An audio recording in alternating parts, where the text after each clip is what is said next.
Welcome to the exhibition Picasso to Cambridge, Modern Masterpieces on Paper. The museum's rich collection of drawings and prints, one of its largest holdings, is a constant source of inspiration for us. Our collection grew over the years, thanks to the generosity of many donors around the world.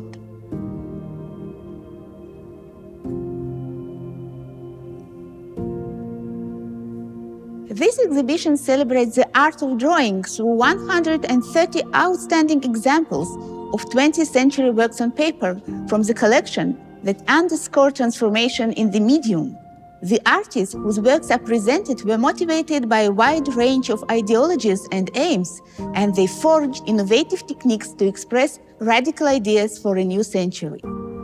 The exhibition highlights major movements of the century, notably Cubism, Expressionism, Dada, Surrealism, Abstract Expressionism, Pop art, and Minimalism. Because of their sensitivity to light, works on paper can be displayed regularly, so this is a rare opportunity to see these masterpieces. Drawing was traditionally regarded more as a supporting medium, a basic building block of artistic training. But in the modern era, it came to be viewed as an independent art form, and drawings were appreciated as distinct creations. In addition to traditional materials, such as graphite, pencil, ink, watercolor, and pastel, modern artists experimented with technique and also mixed different media in their drawings. Thus, the exhibition presents the enormous stylistic range of Pablo Picasso's drawings, David Hockney's simple yet supremely evocative pen and ink drawings, and William Kentridge's animated films in which charcoal sketches combine to explore the complexities of the human spirit.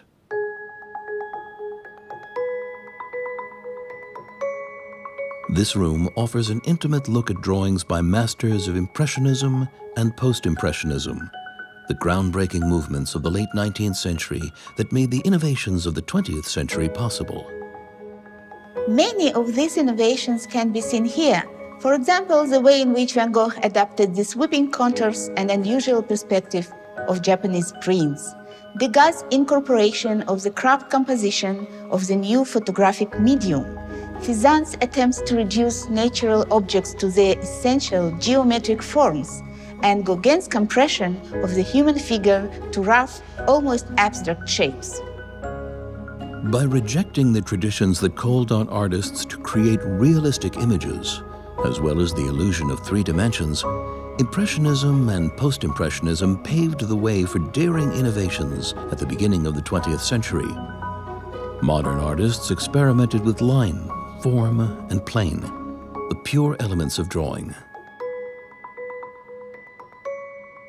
We usually associate Henri Matisse with the signature vibrant colors of his paintings and cutouts, but black ink or graphite were enough for him to express the essence in a single line. In 1941, his health began to deteriorate, and he was often bedridden. Physical effort became very difficult, and drawing became a medium that he could exploit to the fullest. Matisse wrote to his daughter, "For a year, I have made a very considerable effort, one of the most important of my life. I have perfected my drawing and made surprising progress with a great variety of sensation and a minimum of means. It's like a flowering, and it's one of the things for which I wanted to continue living." This delicate, spontaneous still life by Matisse contains a personal dedication by the artist to the Bezalel National Museum.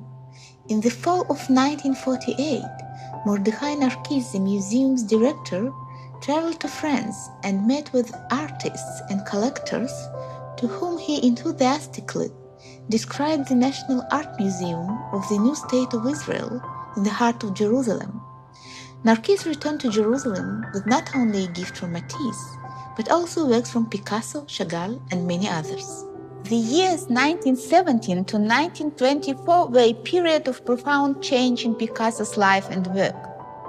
In 1917, a 2-month stay in Italy first aroused his interest in classical antiquity and the Renaissance. It was also during this trip that he met his first wife, the Russian ballerina Olga Khokhlova, 2 years later, while Olga was pregnant, he created two nudes, Maternity, an example of his neoclassical period. Picasso's thoughts about his future child seem to be reflected in the interlaced relationship between the heavy-seated female and the smaller figure. Marc Chagall's works displayed here reflect his optimism in the years just after the Russian Revolution. This momentary joy is expressed in En Avant, or The Traveler. After 4 years in Paris, Chagall returned to his hometown of Vitebsk, where he painted The Traveler. He had married his beloved Bella, and the Russian Revolution held out the promise of a glorious future for the country, as well as ethnic freedom for the Jews. The radical artistic spirit of the time is evident in the yellow face and green hand of the man wearing the modern Western suit who takes a giant step into the future. The years preceding World War I, up until the onset of World War II, saw profound political, social, and cultural changes. During this turbulent period, master artists produced some of their most visually compelling and intellectually fascinating works on paper.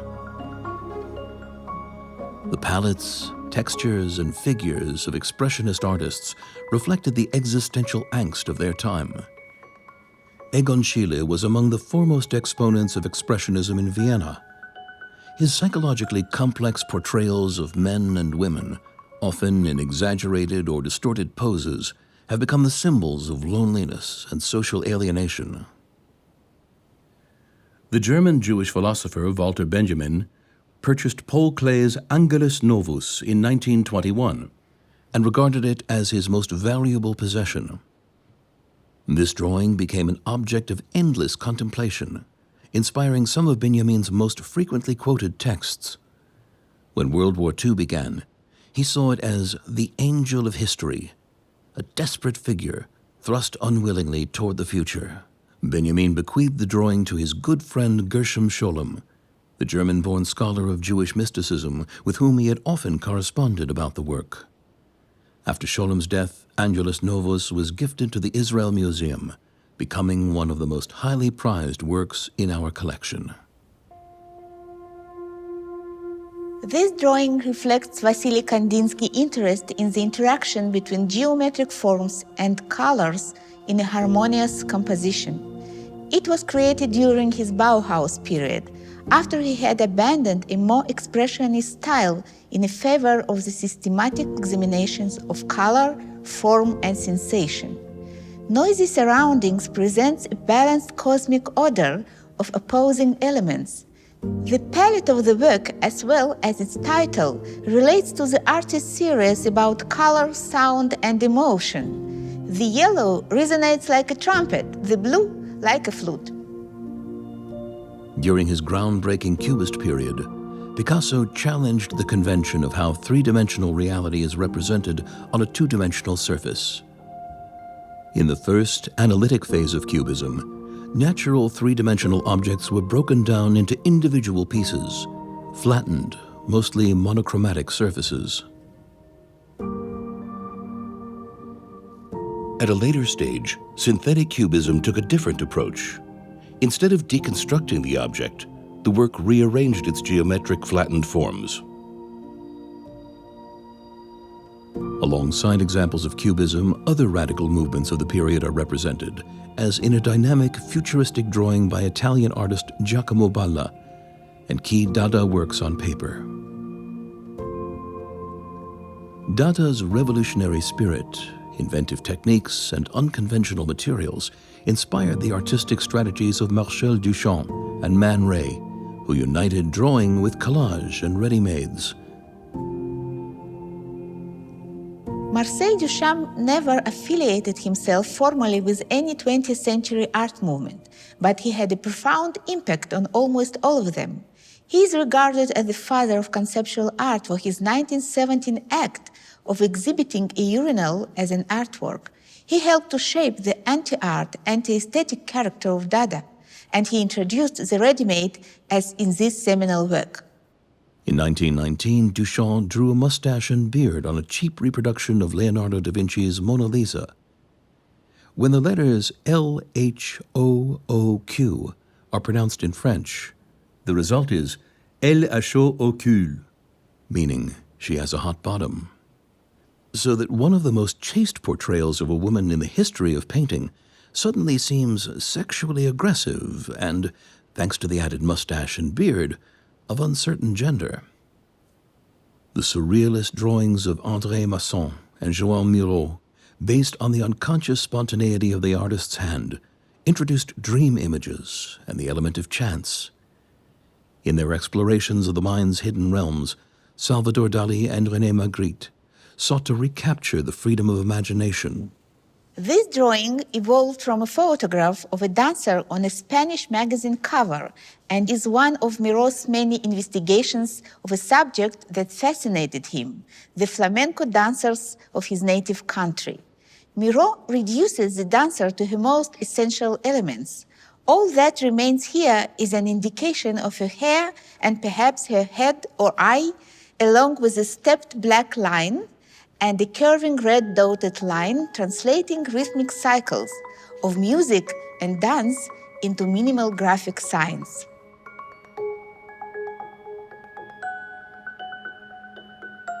In the years following World War II, New York became the international capital of modernist art.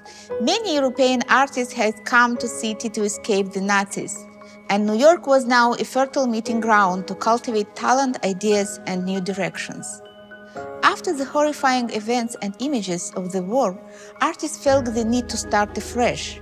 They turned toward abstraction and tried to express the irrational depths of the psyche.